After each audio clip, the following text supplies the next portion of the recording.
दोस्तों आज हम बनाने जा रहे हैं तर्री पोहा। तर मित्रांनो, आज आम्ही बनवत आहोत आलू पोहा।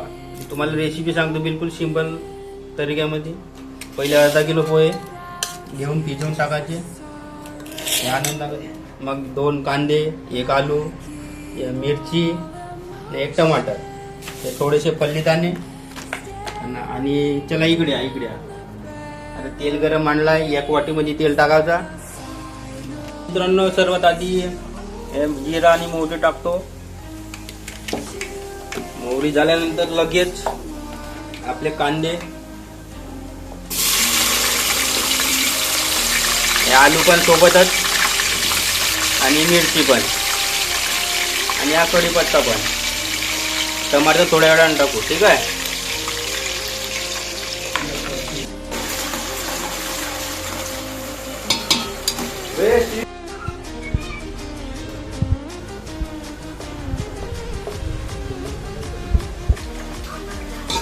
तर हा आलू कांदा शिजलाय, त्याला थोडीशी हळद आणि आपले टमाटर, हे टाकतो टमाटर, आणि 5 मिनिट शिजू द्यायचा। मग आपण पोहे टाकू, हे झाकून टाकायचं थोड्या वेळ, बस। आपले फोडणी शिजली आहे, तर आता हा आलू पोहा टाकायचा।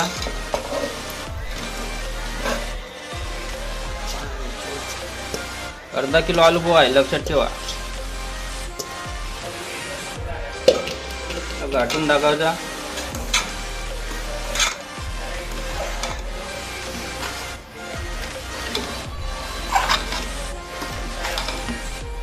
झाला। आता याला 5 मिनिट ठेवू आणि पाहू। तो आलू पोहा शिजलेला आहे आपला, गॅस बंद करून टाकू। बस आता बस खावायचंच आहे, गपागप। चला दोस्तों आज हमने बनाया था पोहा। अभी पोहा बन के और बांट के सब तैयार है। सब लोग अच्छे से खा रहे हैं मिलजुल के, और पोहा बहुत अच्छा बना था और सभी मज़े से खा रहे हैं। सभी ने पोहे के ऊपर नींबू मारा है ताकि और स्वाद बढ़ जाए, ठीक है। आप भी कभी ट्राई कीजिएगा नींबू मार के खाने का।